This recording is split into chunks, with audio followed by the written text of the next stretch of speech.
everybody, how you doing? Woo! Woo!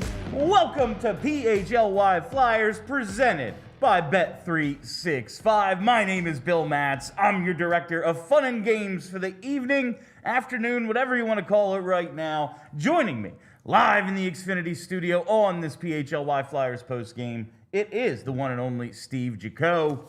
What's going on, Steve? What's going on, Bill? Feeling weirdly energized after a Flyers and Islanders game. Can you imagine that feeling? It was a pretty good game today. It was. It was a lot of chances back and forth. We see a bunch of goals. It goes to a shootout. And we saw some physicality. There's like a melee at one point.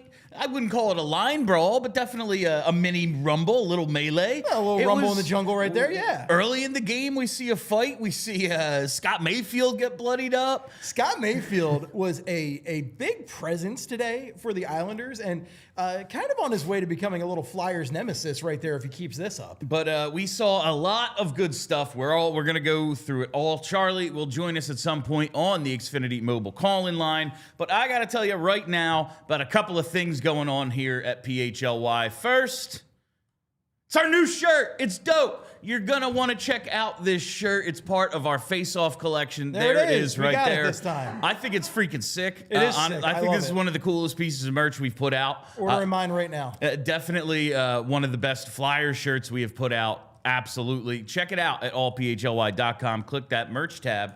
And if you're not a diehard, well, you can't get a discount on it. Right now is the time to get in because we have 55% off diehard memberships in honor of number 55 coming back to the Birds. BG. So check it out right now. Get your diehard subscription so that you don't miss out on things like discounts on merch and events. Things like our Discord, which is popping all the time, especially for the Flyers. It's nuts. I go in there. I can't keep up with it, quite honestly. There's so much Flyers conversation going on. And, of course, access to all of our premium written content. All right, Steve, where do you want to start tonight? Because I think I want to start with the Zegras line. We got to start with the Zegras line because they were the story of the day today. I mean, this is Trevor Zegras' first real big, he's had some big moments for this team to this point, but I feel like this is the first really big day, the day where you're like, oh, that's a game where Trevor Zegras was the reason that the Flyers won. And he is the reason they won this game today. Yeah, without a doubt. I mean, he scores two of the goals, gets the primary assist on an awesome, basically no-look pass on the Dvorak goal, and he scores in the shootout. Yeah. He did everything. What did they say his number? He's like over 62% now. I think they said 14 for 23. I thought it was like 16 for 22 even. It's something insane. I'll look it up. I'll get back to you. His shootout numbers, he's the best ever for anyone who's taken 20 or more shootout attempts. Better than TJ Oshie, which is nuts to think about. It was wild seeing the Flyers just kind of coast up there because they had Brink, Zegras, and Michkov all go up slow. All three of them just went up, taking their time. And then just shots. Brink had a pretty good one. Yeah. Zegras is, I mean, that's just the most confident I don't know what you're supposed to do. Because we're a fan base that for the longest time, the Flyers were just hot trash in shootouts. They were garbage. And to see guys come up with confidence and poise in both Zegras and Michkov, and Brink went up with confidence and poise too, but Zegras and Michkov just picked their spots and took killer shots. That's all it was. We had some guys who were decent, like 40% is real good, and G was like, I think 32, 33, something like that. He was, I thought, better early, and then okay, these are the moves, and goalies eventually learned them, and just he was a little less effective. But they've never, I guess Forsberg for a little bit, but it was you kind of know what he's going to do, but he's Peter Forsberg, so good luck. Right. They've never had anyone like this. I mean, no one has ever been as good as Zegras is at this thing, which is insane.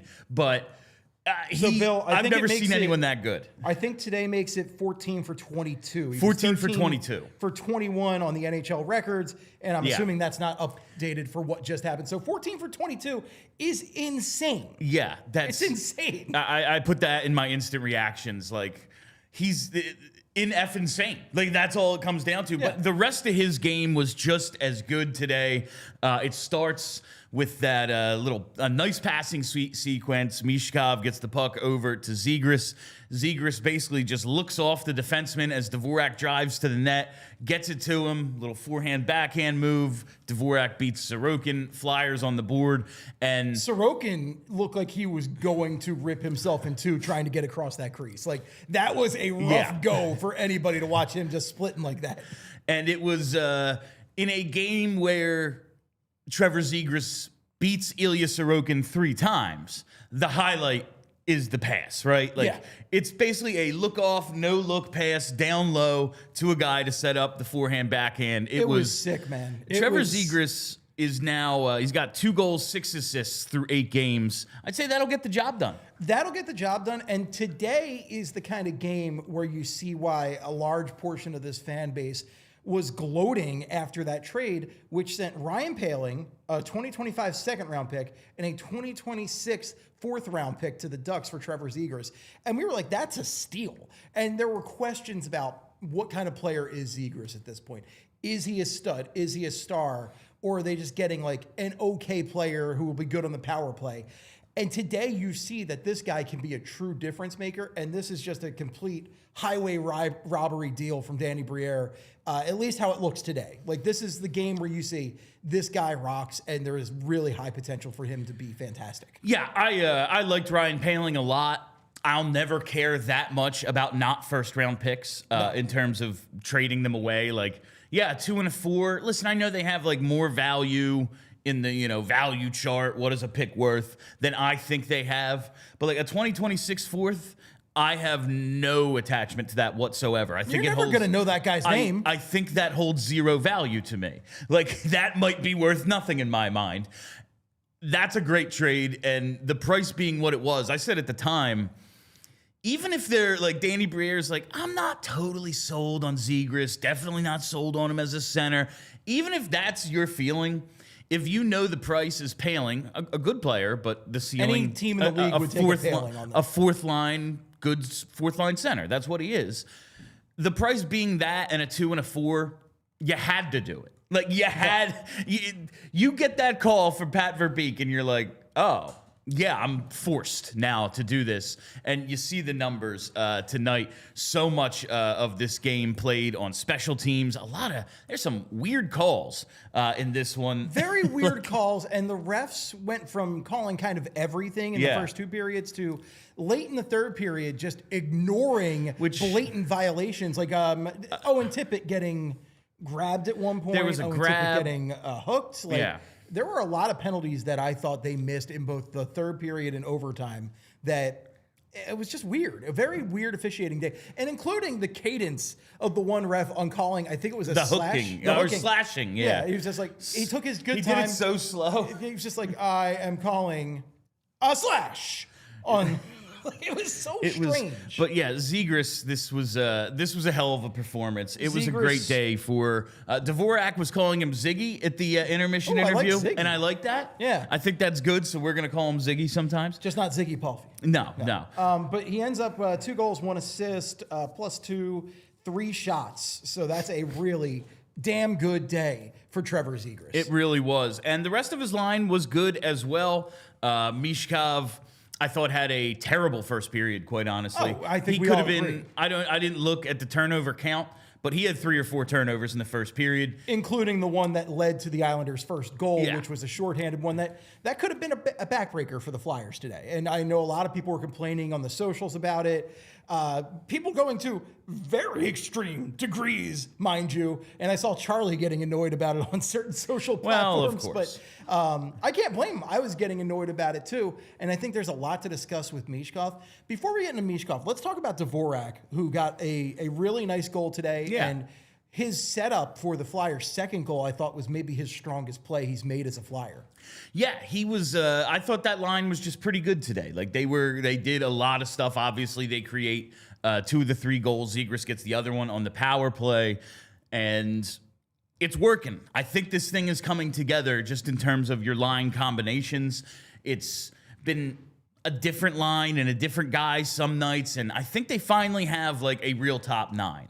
We've seen Grebenkin jump up on a few shifts with Zegras and Michkov, and that's cool to see. So Zegras gets a few more reps at center. Grebenkin gets a little bit extra ice time, so maybe he can show you a little something, not just playing on the 4th line. I like what we're getting out of, but that line with Dvorak is especially, it appears to be finding its identity. Yeah. And when I was talking about this line the other day, I kind of called Dvorak like the adult on the line, the guy who's going to play kind of in the dirty areas of the ice, the guy who's going to play the defense. Why did I say it like that? He's going to play the defense on the line, and he's going to take the face off. So he's going to do a lot of kind of the boring stuff that isn't exciting, but is very beneficial for that line. But his play on the second goal to just work up, and this was a great just showing for that line in general. Both goals are. But the second goal, when he works his way up to the side of the net, draws most of the defensive attention, passes it back to Zegras, who's able to just pot it in the upper left, is fantastic. Michkov is also drawing defensive attention to give Zegras room by just being in the right position. Michkov is there for a potential rebound, which is where I want to see him in that situation. So just seeing all 3 of those guys work together like that to generate offense, that's going to be a big difference maker for this team. And if they could have gotten that in Ottawa, they win that game. Yeah, 100%. That's it, really not capitalizing on their opportunities, just not having any sort of rhythm offensively in Ottawa is what killed them. And you see today, okay, maybe it's only the one line that really stood out, but you get a little bit of something from everybody. You get some pretty good defense along the way as well at different points. Yeah. But I am excited to see what this thing could become. And I do like this idea of having, as Charlie put it the other day, like a top 10 forwards where you work Grebenkin in on that 3rd line and give Zegras some center shifts as well, because Dvorak is the only one of those 2 guys who's going to be killing, or of those 3 guys who's killing penalties. Yeah. So, all right, he gets a little more ice time there. After a PK, maybe we get Grebenkin out with those guys, get the offense going. It just seems good. Like, it seems like there's a plan, and I think it makes sense. Yeah. Like, there's so many times we see the line combinations, and Charlie always tells us, like, relax about the line combinations. They get mixed around throughout the year. There's only so much, like, impact that actually has. Eventually, these guys get their ice time, and they'll make plays. But it feels right now like, okay, this is kind of what we're going to go with. We have stuff that makes sense, and we kind of have, at least in the top 9, a set and forget lineup. And Grebenkin, he was rotating earlier in the season. Now he's kind of staked his claim to that 4th line role, and it's really just Luchenko and Abels who are rotating. So it's forward lines, they're set. They're set, and what I like right now is that you seem to have depth at the forward lines, where if, say, one line isn't the one clicking, another line can pick them up. So who knows what the given line is going to be on any night. A few nights ago, it was the Tippett, Couturier, Konechny line. Like, on Monday, they were clearly the line. Most nights, it's the Forrester, Brent Cates line, for sure. And tonight, it just happened to be that Zegras, Michkov, and Dvorak line. So just having depth, because teams are going to take away a line every night. Yes. Like, matchups alone are just going to take care of that. So having the depth to be able to go out there and really just have another line pick up when the other lines maybe aren't clicking is great. We were talking a lot in the pregame about the 4th line and maybe just generating more from them. And I thought they had a good game. Like, they didn't get any points, but they were very physical. They almost won it at the end of regulation. Yeah. They had a chance right at the end. Yeah, and I thought just Hathaway in particular had a very physical game. I think he's listed with 5 hits in the stat line. He had a big fight with Mayfield in the first period. And, I just thought the 4th line brought a lot of chippiness to the game in a good way. Yeah, they didn't dominate, it's a 4th line. That's not what's going to happen. But I did think they spent some time in the offensive zone. They were able to get pucks deep, which is basically any 4th line's job. Get pucks into the corner and hit their defensemen. And they did a little bit of that today. We get the fight. We get the at one point, the melee that happens. Like, it was, I thought, a better than usual performance for the 4th line. And I got to believe this is the 4th line we'll probably be seeing regularly. if it is, the decision to send Luchenko back, which it feels like it's going to be, we just are like, when? How much more are you going to play him? How long are you going to try to extend this thing? You play him, you don't, so he gets days to just practice, be in the pros, but eventually, he's going to have to play and play a lot. Is he, an apprentice who's just got to watch you, like watching the blacksmith and learning how to be a blacksmith? No, he's got to play ice hockey, and he's got to figure out how to play offense. So I just want to see him play somewhere right now, and just sitting around. Like, we're watching Porter Martone over with Michigan State right now, and Porter Martone's getting some great experience. By the way, looked fantastic. I think it was last night he scored a goal. Smooth skating. Oh, so excited for what's going to happen there. But I want to see just Luchenko get ice time. I want to see him just be out there. I don't like seeing him in the press box. No, I don't think anyone likes seeing him in the press box. I'm okay with it for right now, but eventually there will have to be a decision made. Like,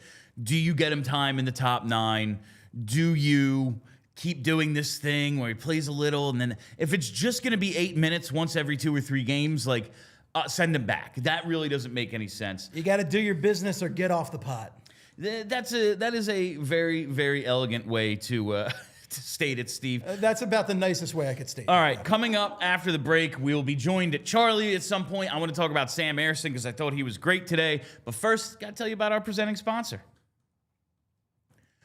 Whatever the moment, it's never ordinary at Bet365. From the 90 million users worldwide to the almost 800,000 live stream events each year. And you know the thing I love the best? It's the early payout offer. With the Bet365 early payout offer, you're a winner if your team gains a 3-goal lead. All you got to do is place the bet, money line, or make the team as part of your parlay. And guess what? You get a 3-goal lead. It's over. No sweat. You have won. It's that simple. And we have breaking news from our friends at Bet365.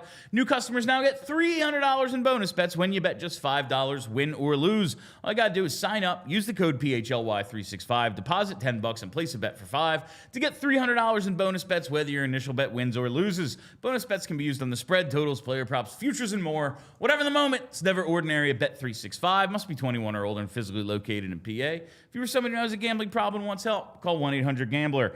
Now we got to tell you about our friends at Elkin Chevrolet, because Flyers fans need to listen to this. Elkin Chevrolet, they're dishing championship-level car deals every single day. They're located on Route 73 South in Marlton, New Jersey, and it is run by 3 brothers, Jason, Adam, and Josh. These guys are in the store every single day, making sure they have a huge lineup of Chevys at the best price and providing honkin' good service. I love that.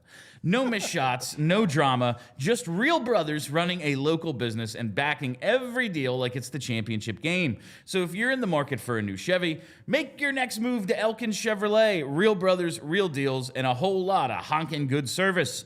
Shop now at elkinchevrolet.com. Together, let's drive. I like that "Together, let's drive" because it reminds me of Russell Wilson saying, like, Bronco country, let's ride, after every single freaking media appearance, because he's a dork. And we know it worked out really well for Russell Wilson in Denver. I feel like Elkin Chevy is making fun of Russell Wilson, and you can't make fun of Russell Wilson enough. No. Because he's so corny. He's so corny, and he's a New York Giant who your Philadelphia Eagles play tomorrow. Is he, though? I know, right? He's like a mascot at this point. Yeah. Anyway, this Dvorak Zegras-Michkov line, it is nice to see clicking. I know that we want Zegras at center. The coach is not confident in that being a regular thing yet. He's giving him opportunities. We talked about it in pregame. Like Charlie said, he doesn't even know if Tocchet has told this to Zegras, but he's told Dvorak, like, hey, when Zegras is first man back and he's the low man in the zone, there's no need for you to whenever you get the first possible opportunity, switch and he goes out to the point and you become the center again, it's fine. Let him get the reps at center. And it's happening a third of the time when they're in the defensive zone. And is it the best way to develop a center? I don't know. Would he just be getting his ass kicked if he was the center the whole time and they're on defense 90% of their shifts, maybe. But he's been really good, and I think we're gonna get to the point where he's gonna get to be a center. But if he's a point of game winger, it's hard to argue with that too. It's hard to argue with that. And as I was saying, the way this line clicks right now, and again, it's not consistent. We obviously saw a lot of struggles in the third period, especially, with some of the Michkov communication and passing. But there is a lot of capability, a lot of, potential on that line for good things to happen just because you have a good mix. You have two very intelligent, puck movers, very creative players in Zegras and Michkov. And then you got Dvorak, who's like a real meat and potatoes kind of hockey player. I think it's working for now. I think it's a good potential learning opportunity for Zegras. But yeah, injuries are going to happen at some point, Bill. So we are going to see him at center, I think, as the only center. But for now, I think roll with it because I like the makeup of all three of the top lines. And the fourth line's, it's fine. Let's talk a little Sam Ersson because he stops 23 of 26. The .885 save percentage, obviously not ideal. But he gives up 2 goals in the first 6 shots, and we just go, all right.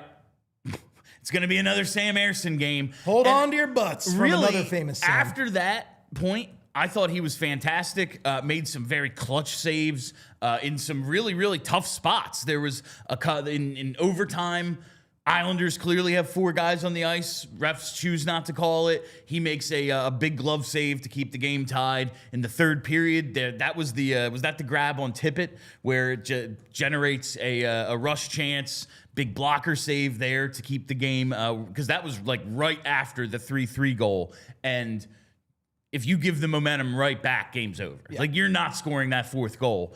And really kept his team in it. I thought he was very clutch today.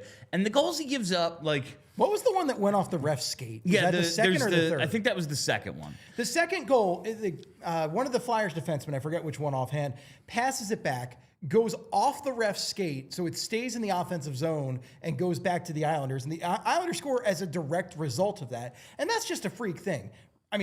Does the ref got to get his skate up? Yeah, he's got to get his skate up. But this stuff happens, so you're just going to have to deal with that one. But I don't really put that one too much on him. It's hard when something like that happens because the play, is suddenly going the opposite direction you thought it was going. Yeah. So that happens. There's the shorthanded chance where, he gets a clean look at it, but it's a shorthanded 2-on-1 where kind of the same thing happened on the Giroux play a couple of nights ago where 2 guys kind of converge on one puck carrier, and then he just gets it over to the open man, and it's a breakaway at this point. Holmstrom seemed to know something about Ersson because he scored on that shorthanded chance, and then in the shootout, he had a really good move on him that I guess he knows the book or something. And the third one is a point shot through all sorts of traffic. It hits a couple of things and goes in. If make yourself bigger and hope it hits you, I guess, but I'm not going to blame him for that one too bad. I'm blaming more the Flyers defense for not getting to Siplikov because, and again, I don't have 100% perfect recall of this, but I seem to recall that there were 2 Flyers on Siplikov, and neither of them lifted his stick up to prevent that deflection. You lose the draw clean. You let 2 men get to the front of the net, this is what happens. That's how you draw it up. It's a video game goal. Yeah, rip it through the screen. Oh, that's all I do, Bill. Yeah, rip it. I put it back to the point, rip it, aim for the pads, hope for good stuff. And they get that. So, yes, he allows the 3. I know we've said so many times, how can he just keep having bad numbers? And we say he played better in his numbers. Today, it's actually true. Especially in overtime. He made some huge saves in the third, and in overtime, he stops 2 of the 3 guys in the shootout. He's now, I think they said 9-3 in his career in shootouts, something like that. Yeah, it was another shootout killer. Really good in shootouts, and he has been. It was one. I think that was his first career shutout. Was a shootout win over the Islanders. So and continued success against the New York Islanders. 4-0-0 in his career against the Isles, and he has the 65+ minute win today. And I think he absolutely earned it. Now, the offense had to do their part. They did. That was not the case for Dan Vladar the other night. No. But I think this is a good sign for just where Ersson is and what we need him to be, even if it's just in a straight-up backup role. Even if Vladar becomes the guy who starts 2 out of every 3, which I think it's too early to anoint him that. I would like to see it be a tandem for the most part. But we'll get Charlie's take on that, because joining us now on the Xfinity Mobile call-in line is Philly's #1 hockey beat reporter and best hair on screen right now. It's by looking good far. today, Chuck. Look at this guy. It's looking real good. Chuck, just overall thoughts on the game before we get into the specifics. Yeah, I thought it was overall a pretty even game. It was fun. It was a fun game to watch. There were a lot of extracurriculars. We had fight. I guess we had 2 fights, because they're counting that Obels fight as a fight as well. Fun all around game. Much more than I was expecting for a Flyers Islanders game. I thought the Flyers in the first 2 periods, and I asked Noah Casis and I asked Rick Taka this, they both agreed. Just felt like in the first 2 periods there were a lot of almost plays from the Flyers. They were nearly getting a really high quality chance, but the pass was a little bit off, or it got blocked, or the wrong decision was made at the very last second. It just didn't seem like they were truly playing their best, but I give them a lot of credit because they kept at it. They just kept plugging away. And I thought that power play goal, the goal that tied up the game, the one that Zegras ultimately gets credit for, I thought that's what you have to do in a game where maybe you're not quite clicking as best as you can. You got to score a dirty goal. And there aren't that many dirty goals scored on the power play, but that was a dirty power play goal. Obviously, at first you think Noah Cates got it. Then they eventually give it to Zegras. Good play by Bobby Brink going downhill to create the initial shot. But when everything's not quite clicking for you, sometimes you have to manufacture goals via hard work. And I thought the Flyers did that. I thought in overtime they were working really hard. And then obviously they win in the shootout. I also like the fact that Taka gave Michkov a shootout opportunity, gave him an overtime shift as well. So just overall, not the prettiest game, but an impressive win for the Flyers in a game where, look, the Islanders aren't that good of a team, but the Flyers on paper aren't that good of a team either. These are games where if you want to stay in the playoff mix, you want to be in the playoff bubble come March, you got to win these games against these teams that, in theory, if you want to be in the playoff mix, you got to be better than. So big win for the Flyers. I was impressed. Yeah, absolutely. And they scored on the power play the way I've been begging them for 2 years. Turn the crease into the tush push. Make the refs overturn it if they want. Clean up the trash, Bill. Clean up the trash. It's really that easy. Some Mighty Ducks 3 stuff. Charlie, we obviously get the huge game out of Trevor Zegras. Gets credited with that second one. The first one a little prettier. But, dear God, that pass on the Dvorak goal. I mean, Zegras now 8 points in 8 games, 2 goals, 6 assists. He's been as advertised. Like, I don't know if we could ask for much better, especially after a performance like this. He also scores the pretty one in the shootout. What'd you think of Zegras tonight and what he's done so far? Yeah, I mean, he's a point-per-game guy. He's off to a really good start.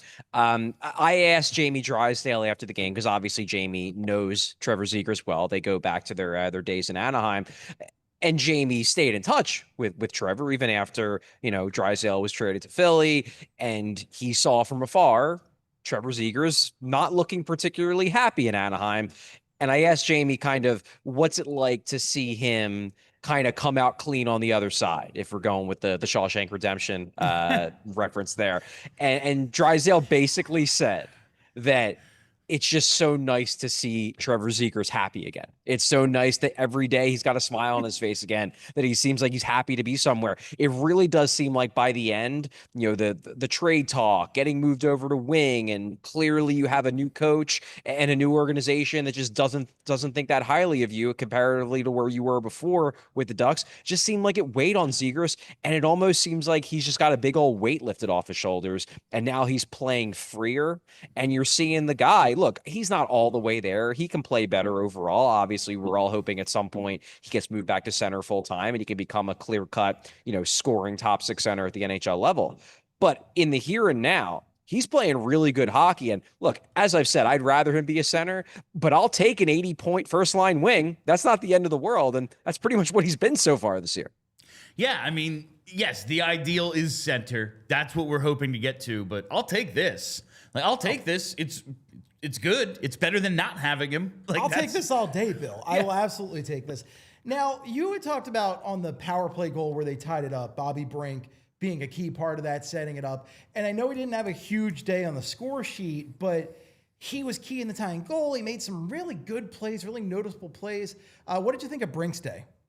Oh, I love Brink's game. And spoiler alert, he's going to make my my 3 stars actually, because I really thought he had a very low key strong game. It's wild, and I tweeted this out, how fast he's gotten. Because look, he got some criticism in his draft year for his skating, and it's a weird skating stride. It's still a weird skating stride. He skates odd, and he's 5'8", and usually guys who are that small, if they want to be drafted high, they have to be high-end skaters, and he wasn't a high-end skater in his draft year, and he had the weird hitch in his stride that made scouts kind of like go, ew. But guess what? He's fast now. He is a legitimately fast skater. And I give Bobby Brink all the credit in the world, because like that's just a matter of working really hard. Like, it's not as if his stride has gotten significantly more aesthetically pleasing. It's still a weird looking stride. It's just that he's clearly worked his lower body to the point where he now can generate real power and real explosiveness in a way that he wasn't able to do, 3-4 years ago, back when he was a prospect. I give Bobby Brink all the credit in the world. Number one, it's made him a better skater. Number two, it's probably made him a better checker. It's probably one of the reasons why he's able to play grinded out hockey much better than he could, when he was playing at Denver. I really like Bobby Brink's game. I'm happy he got rewarded with an assist on the second Zegras goal. But I liked his game start to finish in this one. I thought he low key was very impressive. All right, because I have been critical of Sam Ersson recently, I have to give him this game. I thought he was fantastic, quite honestly. Now, his 3 goals, like, oh my God, 3 goals on, whatever. He had a sub 900 save percentage, but he was clutch in this game. And that's what you really need out of your goalie, is the big saves in the big moments. Third period, overtime, a few huge saves. Obviously stops 2 of the 3 in the shootout. He's been good in shootouts. I was very pleased with Ersson's game tonight. What did you think? Yeah, it's funny how 2 saves, because it really was 2 saves, can change the entire narrative about a goalie's game. Because in my mentions on social media in the first 2 periods, people could not stop complaining about Sam Ersson. They could not stop talking about how he's trash. If Vladar was in, we'd be leading this game, whatever. 2 saves changed the entire conversation around. The first one is that blocker save in the third period on Jonathan Drouin. That was because it was right after the Flyers had tied it. And then he makes this big save that keeps the game tied. That's a clutch save. And then you have the really, really good save, which was the overtime save on Bo Horvat when he lunges over with the glove hand, makes the stop. He told us after the game that he kind of knew that pass was going to be made. He was cheating a little bit because he could tell they were that I forget who made the pass, but whoever it was who passed to Horvat, Ersson basically was like, no, I knew he was passing, so I was shading over a little bit to try to get that. That's how I was able to get over there in time. But you know what? That's what a goalie has to do, especially when you're in that situation. If you don't make a decision like that, there's probably going to be no way you're going to be able to athletically make it over unless you're predicting what's going to happen. And the cool thing for Ersson is that obviously this week probably was a tough week for him. He watches Dan Vladar get 3 straight starts. He's seeing the starting job slip away. Vladar's playing great. And one thing that Rotaka said after the game, he said, look, Ersson, he likes to see what players do when the going gets tough. And he said Ersson had a bunch of really good days of practice, was doing extra work with Kim Dillaball, never complained once, despite the fact that Vladar got 3 straight starts. And then he delivers a game like this. I think that may have, we know that John Tortorella really, really liked Sam Ersson. He really, really liked his mental makeup, I feel like, more than anything. Yeah. I think this may have bought him a little cachet with Rick Tocchet, because Tocchet just got to see a little bit of what Torts liked about Ersson's mental makeup, and he watched it make 2 really, really big clutch saves that gave the team a chance to win, and he was real good in the shootout. So not a perfect game by Ersson, no, but I thought he finished as strong as he could have, and hopefully he can build off this going forward.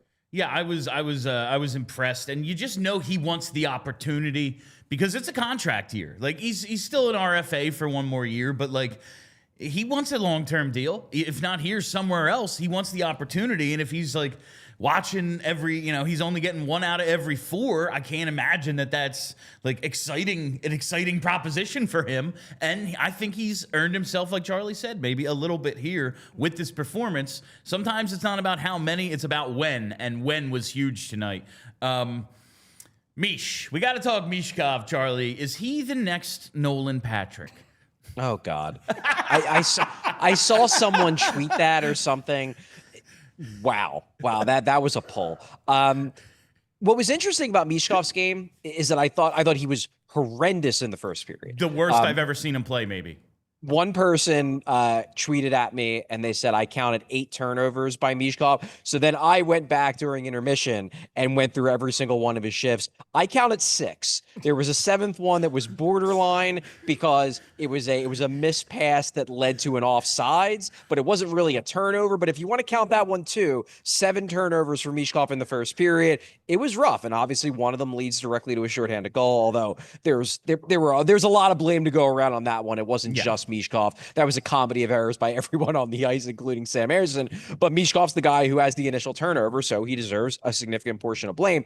But I thought in the second and third he played better. And I think Rick Tocchet thought he played better too, because it was noteworthy to me that Michkov got a shift in overtime. He got a shift near the end of regulation, and he got a shootout opportunity, obviously scores the game winner. So I did think he got better as the game went on. That he was clearly the least effective of the 3 guys on that line. Zegras and Dvorak were the drivers of the line, and it's very weird to say that, like, yeah, that was the Flyers' best line, and Michkov was the least important guy on the line. But he was still important. He makes a really good play on the Dvorak goal. And Rick Tocchet actually pointed that out after the game. He said, look, great pass by Zegras down to Dvorak, sure. But the pass from Michkov to Zegras, the cross-ice pass up at the blue line, that's a playmaker's pass. That's a really good play. A lot of guys would just dump that puck in, whereas Michkov stops, he surveys, and he finds Zegras and flips the ice, and then creates the circumstances for Dvorak to get that goal. So I think Michkov, really bad first period, but I like the fact that he got better as the game went on, because after the first, I was thinking, like, this might be the worst game I've ever seen him play, but he was able to settle down. He was able to shake it off and then provide some real value the rest of the way. And just like I said, that I think Ersson bought some cachet with Tocchet. I think Mish might have bought some with Tocchet as well, by the fact that he didn't let one bad period turn into 3 bad periods. Right. Ultimately, he helps the team win. Yeah. He gets the shootout goal. He gets one of the key assists in the game, and he's also a presence in front of the net on that Zegras goal that Dvorak set up. So, like, he's in there and he's doing positive things. He bounces back from that first period. Love to see that. Now, not a big game on the score sheet for Owen Tippett as well, but I thought he had a strong showing. I thought he had some really good physical plays. He was using his speed well. I think he had, 4 or 5 shots in this game, another big shot total for Owen Tippett. And he laid out Tony DeAngelo. So really, what more could you ask for Owen Tippett? What were your thoughts on Tippett and how he just seems to be more assertive overall this season? Yeah, I tweeted this out during the game. I really like the snarl that he's adding to his game this year. I mean, that hit he had on DeAngelo, good hit by itself. But he knocks over DeAngelo, and then DeAngelo gets up, obviously chirping because he's Tony DeAngelo. The guy never shuts up. And Tippett gave him like 3 or 4 cross checks afterwards. Like, Tippett was legit angry. And this is a big guy. Like, Owen Tippett is a tall guy. He's also a strong guy. I mean, I've seen him in the locker room. He's not skinny. Like, he is built, and he can play a mean game if he wants to. It seems like this year, maybe it's just confidence. Maybe he's just feeling good about himself. He's feeling good about his game, and that gives him a little bit more, not incentive, but just more oomph, where he's like, oh yeah, I'm the alpha out here. I can flex my muscles a little bit. It might just be that simple, but he's playing meaner. And he's obviously, as you said, playing more assertive. I like the sheer number of shots on goal that he's been taking. I like the fact that he just seems to be like commanding the ice in terms of carrying the puck more. And you're seeing fewer and fewer, at least over the last few games, of those glaring brainless errors that drive people up the wall with Tippett. He really hasn't made many of them where you're like, what were you thinking? Most of the plays that he hasn't made are just plays that he hasn't made. It's not because it was like it feels like he was like, he got his controller pulled out of the machine. Sometimes you don't make a play, but it's not, they aren't plays where you're just like, what were you thinking?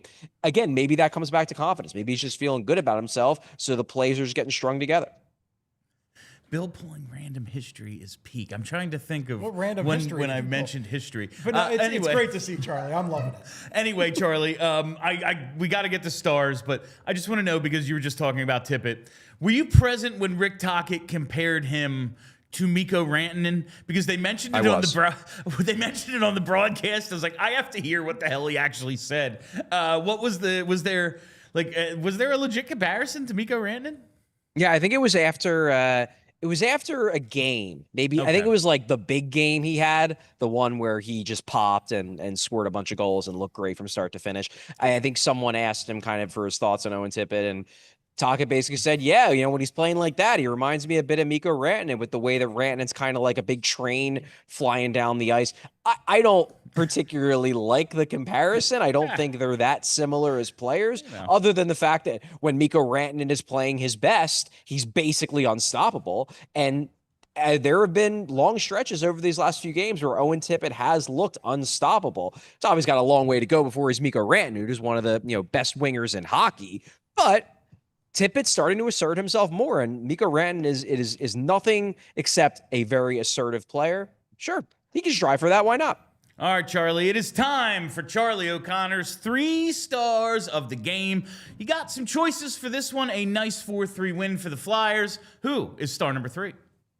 Yeah, star number 3, as I mentioned, I'm going with Bobby Brink. There were a lot of options here. Could pick a lot of different guys, but I thought Brink overall was just very noticeable. He was making plays. He was using his speed. He was forechecking well. Wasn't perfect. He had some turnovers. There was one puck I remember that hopped over his stick that ended a cycle. But overall, I thought he was trying to make things happen consistently on a night where they were going to have to win this game on effort, not on perfect execution, because the execution was not perfect. They were sloppy, especially with the puck. But when you have a guy like Brink who's just work, that helps. And I loved his play on that Zegras tying goal. I love the fact that he gets the puck and he carries it down. He's going downhill. He's got momentum, creates that rebound that Zegras is able to put back into the crease, and then it somehow bounces in. Really good all-around play by Brink. I just thought that he played the kind of game you need to play on a night when the team clearly isn't firing on all cylinders in terms of sharpness. Bobby Brink, 3rd star. Star number 2.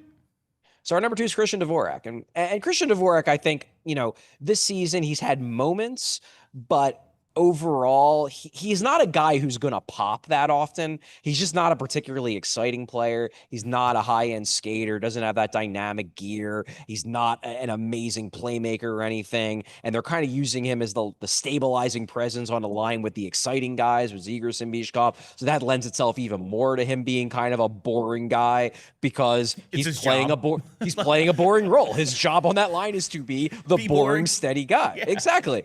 But I thought tonight, obviously, he has a really nice play on his goal. Obviously Zegras is going to get most of the hype on that one for the no-look pass, and it was a hell of a pass.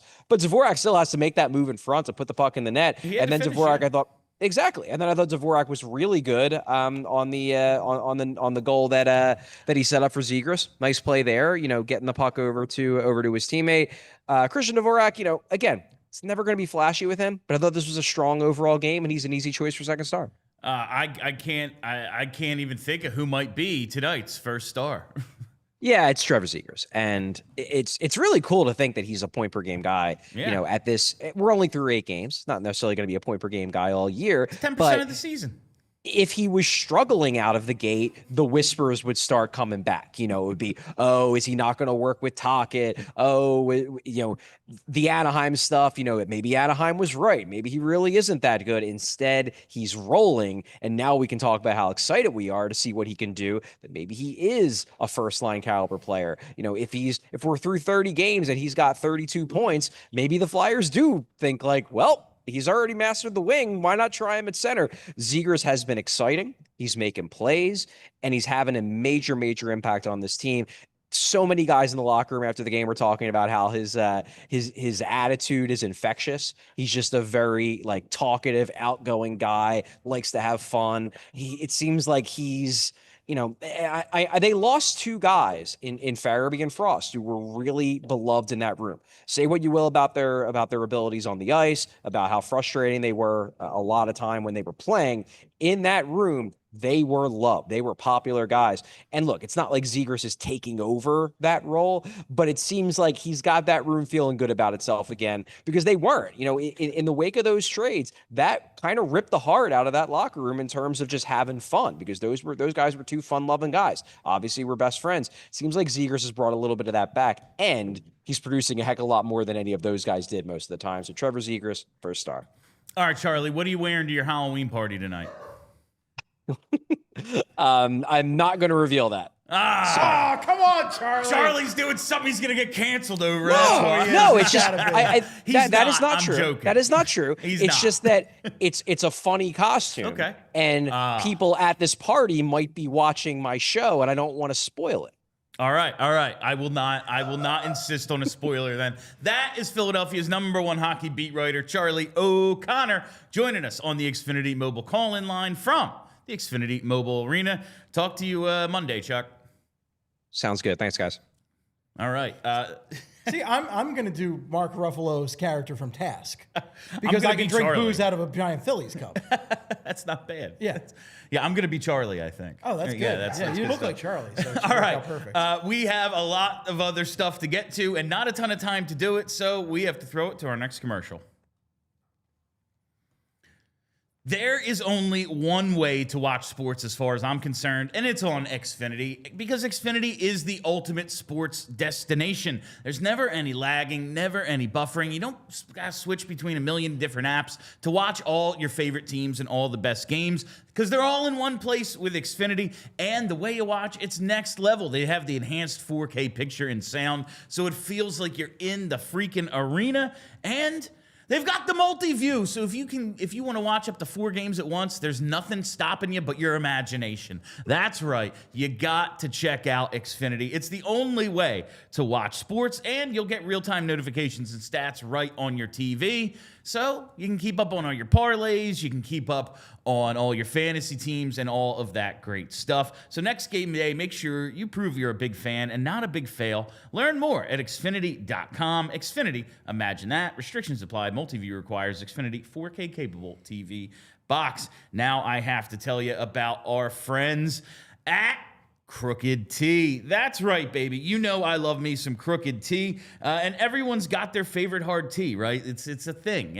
These are so popular now, but the only one where they actually list the ingredients on the can is Crooked Tea. You know why? Because it's no sugar and it's no processed crap. Crooked Tea brews real USDA organic tea for real flavor with 0 sugar. No fake junk hiding behind the label. What you see is what you drink. Next time you're at the store, flip the can. If you can't find the ingredients, just put it back. Then grab a Crooked Tea, 0 sugar, real tea, and fully transparent. You know it, Philly. Real recognizes real. So why drink the fake stuff? Crooked Tea, the only thing better is a strip sack in the Super Bowl. Crooked Tea, go to crookedtea.com to find a store near you. All right, where should we go next? I think the physicality element of this game was it was a major part of why the Flyers won, able to match what the Islanders. They're not the Lou team anymore. They're not the identity line team anymore. But that's kind of just how they were built. You know, I realize it's different management, maybe a different strategy. Most but of the same guys. Yeah, though, it's from a the past, lot of like, the same 4 guys. years. Like Casey Zizekas is still out there. And I thought the Flyers matching that physicality and kind of taking it to them at times. You mentioned Tippett with the hit on Tony DeAngelo. We saw Michkov throw a hit at one point. Obviously, Hathaway's just mixing it up as much as possible. But that whole fourth line got into that melee. I thought this was they score the power play goal, and we're going to talk about the power play in a minute, by imposing their will, like getting to the net and not being afraid to take punishment and go to the dirty areas, like Charlie said. I was impressed with this team's just like overall effort today, and it showed itself, I thought, in some of the physicality. Oh, absolutely. They were really able. And I was saying this in I think the Kraken game, where last season – and maybe even the season before, it often felt like when the Flyers were challenged physically, they maybe wouldn't rise to the occasion. They wouldn't, stand up for their guys. And this team has yet again proven that they're willing to stand up for their guys. I mean, Hathaway getting into it, the entire fourth line at one point. Yeah. Bowles got credited with a fight the first time in his career, I believe. And I thought Hathaway stepping up, and I think it was the fight with Mayfield, right? Yes. In the first period. And that was huge. I think that's a big thing for the team. Grabenkin has proven himself to be a great physical asset for this team. And just these guys not backing down. These guys standing in there. I mean, Mayfield in particular is a big darn boy over there. 6'4", 209. That is an imposing threat. Not the best player, but you saw his name a lot because he was in there mucking it up with the Flyers. So the physicality was big. And even if you take it to maybe the offensive zone, we're talking about the power play goal that they scored to tie the Yes. game up. And that involved mucking it up in front of the net. As you called it, the tush push. I like to think of cleaning up the trash from the Mighty Ducks. Yes. But it's all stuff at the end of the day that this team hasn't really done for the past few years. And that's getting into the mix in front of the net and pushing a dang puck into the back of the net. Because sometimes you got to score extra sloppy goals. And you know I like them extra sloppy. Yeah, that's they haven't really had, and I think like when we talk about the power play, like they haven't really had like a net front presence in years. I thought maybe Grebenkin would work his way into that role, but like, you know, Jean Couturier's kind of got to be on the first power play because who else can win a face-off on this team? Correct. There's elements of that, but like just to see them really work for that goal, get into the blue paint and fight for it. That was good to see. We got to talk about today's game changer, driven by Elkins Chevrolet. Together, let's drive. Bunch of opportunities for this one. I was having trouble choosing, but I'm going to go with Sam Ersson's overtime save. That is a huge glove save to keep the game tied. Overtime, we were joking, like, so we just watched like a pretty entertaining game. And then in overtime, suddenly it was boring. Like, how there's 6 skaters on the ice and suddenly this sucks. We just watched like one of the better Flyers Highlanders games we've seen in years. The Islanders just got this triangle of death, this Bermuda Triangle right in front of their net and wouldn't take any chances, wouldn't allow anything in. And we questioned it, but then suddenly it resulted in opportunities down the other way. And I guess they lulled the referees to sleep because they were then allowed to put an extra guy on the ice. And they get officiating got real bad. They get that big chance, and Sam Ersson is there to make the save. Listen, I know the numbers weren't awesome for Ers today. He gave up 2 goals in the first 6 shots, and I was like, oh, here we go. But he rebounded and was awesome. Won them the game. I saw a comment a few minutes ago that was like he basically saved the game 3 times. He absolutely did. Those overtime saves are tough because you have just there's so much space. Open ice. There's so much space. And the ability for the teams to make just, you know, crease to crease passes that go across. And that's so hard to cover. I mean, you saw it with the Dvorak goal today, where it's just hard to go side to side in the crease. And, you know, that's an amazing save right there. And overall, what you're asking for from Ersson, especially if he is ultimately your backup goaltender, is you're asking for him to give your team a chance to win. I said that in the Carolina game that they lost in overtime, and I'll say it again today. He's giving them a chance to win, and that's something they didn't do with the goaltending last year. That's a team, I don't know how much closer to the playoffs they are, but if they get decent goaltending, they're not the 3rd, 4th worst team in the league last year. 4th worst is what I think they ended up at. Yeah. They're not the 4th worst team in the league last year if they get mediocre goaltending. They make the playoffs a couple years ago if they get mediocre goaltending. So this is the hunt this year, is for mediocrity. If we can get mediocre goaltending. And nobody does mediocrity like the Philadelphia Flyers, damn it. If there's one thing they're great at is that. And now they actually have an opportunity at it. We're 16th best, baby. Let's go. Number 16 is Bobby Clark, and we're 16th best. It's absolutely tremendous. Because Charlie, I don't know, was that Charlie segment like extra long, or am I just doing math bad? But we only have a few minutes left in the show, so I got to throw it to the next break. All right, I got to tell you about the PHLY and Philly Sports Trips California takeover, because if you're ready for the ultimate Flyers getaway, you got to come on this trip with us. PHLY and Philly Sports Trips are taking all of our diehard fans west for the California takeover with Flyers legend John LeClair. From March 17th to the 22nd, we're hitting the West Coast for 2 huge games. First, we're going to see the Ducks at the Honda Center. Then we're going to see the Kings at the arena formerly known as Staples. And there's going to be a watch party for the Sharks game as well. Your package includes optional round-trip direct flights from Philly, a 5-night stay at the beautiful Sanborn Santa Monica, group tickets for both games, a Flyers watch party, and an exclusive meet and greet with John freaking LeClair. Number 10, John LeClair. I mean, what else could you possibly ask for? Plus, the Philly Sports Trips crew will be there to handle all the details so you can just enjoy the sun, the sights, and the hockey. This is the California vacation every Flyers fan dreams of. Spots are limited. Book your trip today at allphly.com/events. Now, I got to tell you about Ashley, because you got to picture this, a fan cave that actually feels like your dream setup. Thanks to Ashley, that could be real. Ashley is giving away a $2,500 Ashley Furniture gift card.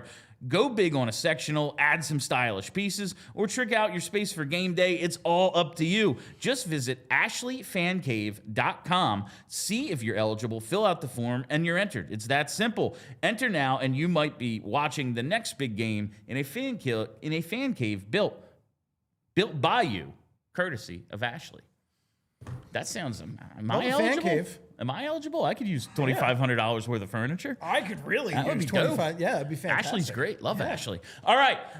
What else do we have left? The power play, Steve. The power play, and then we'll hit some super chats. Almost a disastrous day for the power play, which overall I felt like has rebounded from the Tortorella years, but It was looking bad. We keep saying visually it's better. In the first period, it was not. No. First period was. And part of that's on our boy Matvei Michkov, Yeah. because he was just turning over the puck like it was like he was the Joker giving away money in Batman '89. Charlie said he went back and counted 7 turnovers. I was like estimating 3 or 4, and I was Yeah. like, it's probably 3, and I'm being hyperbolic by saying 4. And then he was like, no, I went back and counted. It's like 6 and a half. 6 or 7, yeah, it's like, 6.5. Okay. Like, oh, that's horrible. Yes, that that's is like, in the first period. Yeah. Like, that's every time you touch the puck. But I feel like it's always so different when you're watching it on When- TV yeah. versus like when you're there and you can see a lot of it, and then Charlie's Yes. obviously smarter than us and better at this stuff than us. So Charlie's going back and counting all of them. I'm just I'm a very forgiving guy. I'm like, oh, he didn't mean it. I just forget. Yeah. I'm just like, I don't know. I also forget. It was 8 minutes ago. I don't know. We're But the no, loud guys in the the group. power Come on. play, when they give up the shorthanded goal, they at that point had scored 3 and given up 2. A +1 goal differential on the power play is bad. It is bad. That is not good. That not is good. That is absolutely terrible. They end up getting the clutch goal on the power play late in the game to tie it, and that was all well and good. They got to But- figure something out with that first unit, though, because it's really most of the good plays coming on the power play is coming from the Cates, Forrester, Brink line with, I think, Zegras is they also put in the mix Zegras and with that Drysdale? group, yeah, and that's the York group, I think. Or the York group, yeah. And they're just so much better right now. Like, they just are confident. They're going in. And they're getting to the dirty areas. And I think you need somebody to get into those dirty areas somewhere. And I can't believe it's Bobby Brink. Again, what Charlie was saying about Bobby Brink, this looks like a new player on the team this year. I always liked Bobby Brink, and I thought Bobby Brink was solid last year, but he just has a spark to him this year. He's just a difference maker this year that I feel like he hasn't been before. And his aggression, throwing the pucks on net, getting the puck in deep, that was huge. And Cates also getting in there. Cates getting in the mix like he did today. That's why the Flyers won this game, is because they could come through on the power play, get to the dirty areas, and force that puck in. 100%. All right, let's hit some super chats. I believe we have a bunch of them, so let's get right to it. I'm right on the time. We started at 39, right, Bryn? Yeah. Okay, cool. Oh, okay. All right. First one here from JH. He says, Samuel, Brickwall Ersson revenge tour beginning. Many people are saying it. Hashtag Ersson Pearson.